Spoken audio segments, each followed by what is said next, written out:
नमस्कार, जय श्री कृष्णा। मैंने अपनी बिटिया परिधि को, जो कि बेंगलोर में है और जिसका वोटिंग कार्ड मुंबई में है, मैंने उसको बोला, बिटिया, यदि आप चाहते हो कि आपकी इनहेरिटेंस, आपका प्रॉपर्टी में हिस्सा सुरक्षित रहे, तो बेटा प्लीज़ 10,000 रुपये खर्च करके बॉम्बे आके अपना वोट डाल के जाओ। मैं आप लोगों से कोई मजाक नहीं कर रहा। ये कांग्रेस जो बोल रही थी कि हम एक क्रांतिकारी कदम उठाएंगे, जो कि ये अपने मैनिफेस्टो में क्लियर नहीं कर रहे थे, उनकी यह क्रांतिकारी कदम की पोल सैम पिट्रोडा ने शिकागो में खोल दी। सैम पिट्रोडा ने बताया कि अमेरिका में एक इनहेरिटेंस लॉ है, जिसके तहत एक व्यक्ति जब वो एक्सपायर हो जाता है, द डिजीज की जो वेल्थ होती है उसका 55% सरकार के पास चला जाता है, और उसके जो लीगल हेयर्स होते हैं, जो उसके बच्चे होते हैं, उनको सिर्फ 45% मिलता है। Nothing wrong in being rich, nothing wrong in accumulating wealth, but to what point? Let me tell you, in America, there is an inheritance tax.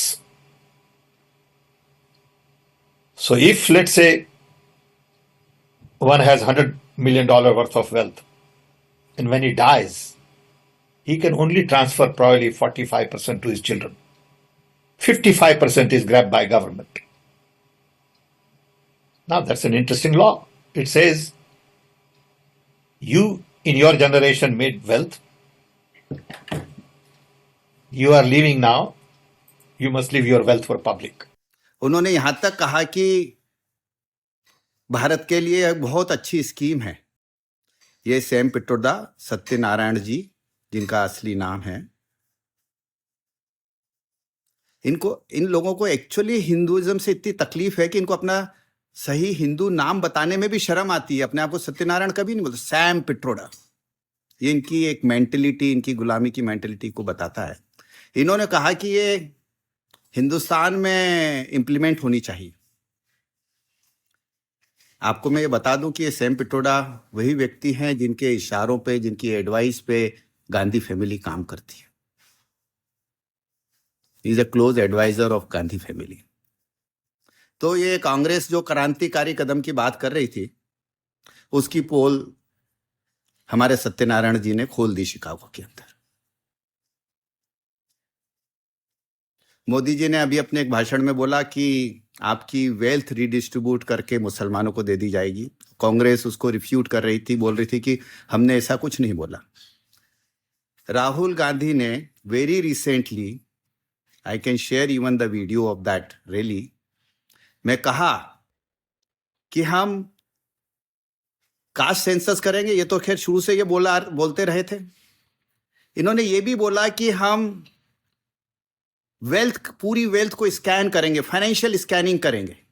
जैसे ही हमारी सरकार आएगी, जो हमने तेलंगाना में किया, जाति जनगणना को हम पूरे देश में इंप्लीमेंट कर देंगे। देश का एक्सरे कर देंगे, दूध का दूध, पानी का पानी हो जाएगा। पिछड़े वर्ग को, दलितों को, आदिवासियों को, गरीब जनरल कास्ट के लोगों को, माइनॉरिटीज को पता लग जाएगा कि इस देश में उनकी भागीदारी कितनी है।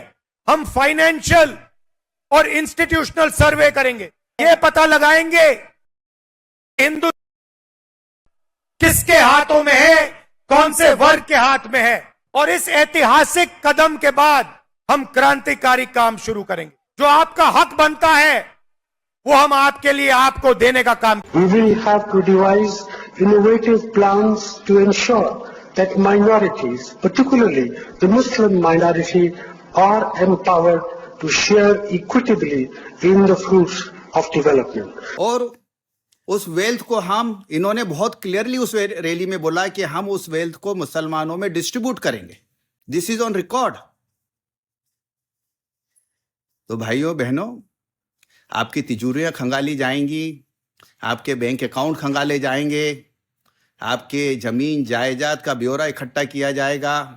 आप सोच लीजिए ये क्या होने जा रहा है इस देश में। और ये भाई नहीं, इनकी बहन ने भी अभी राजस्थान में एक रैली में कहा कि हम इसको रिडिस्ट्रीब्यूट करेंगे। उन्होंने मुसलमानों का नाम नहीं लिया, उन्होंने बोला हम SC ST और पिछड़ों में इसको रिडिस्ट्रीब्यूट करेंगे। तो ये इनका क्रांतिकारी कदम है। भारत को यदि बर्बाद करना है by redistribution of wealth, a country can never prosper. You can never do any good to anybody. You can only become an extremely poor and a rotten country by doing so. A country can prosper only by making the people capable, providing them with an environment. ये जो कांग्रेस का कदम, ये जो जिसकी बात कर रहे हैं, इससे मिडिल क्लास सबसे ज्यादा सफर करे। आज जो स्टार्टअप बिलियनर्स बने हैं, मिडिल क्लास के छोटे छोटे घरों से आए हुए बच्चे, जिनके ड्रीम्स सच्चे हुए हैं, सब खत्म हो जाएंगे। We had the highest number of billionaire startups in this country in last decade. So many people have come above the poverty line. By distributing 1 lakh rupee to everyone, you don't make lakhpatis. They will be they'll be without money within no time. इस देश को ये बर्बाद करना चाहते हैं. भाइयों बहनों, please go and vote against these people.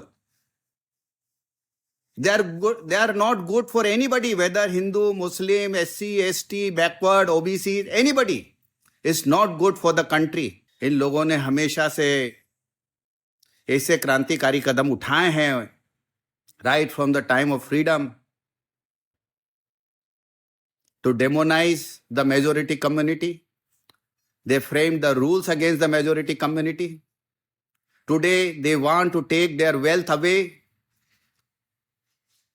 This is too much.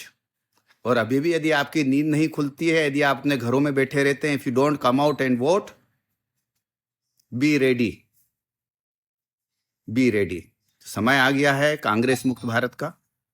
और मैं उन सभी पार्टियों से, स्पेशली उद्धव जी ठाकरे जैसी पार्टियों से निवेदन करता हूं कि वो राहुल गांधी का कर्नाटक में दिया हुआ भाषण सुने, और उसके बाद भी उन्हें लगता है कि हमको कांग्रेस के साथ में मंच साझा करना है, साथ देना है, वो उनकी मर्जी है, पर बाला साहेब जी को बहुत ज्यादा दुख होगा. तो please please please my request, come out and vote against this people who are bent upon damaging this country, its economy and its social structure.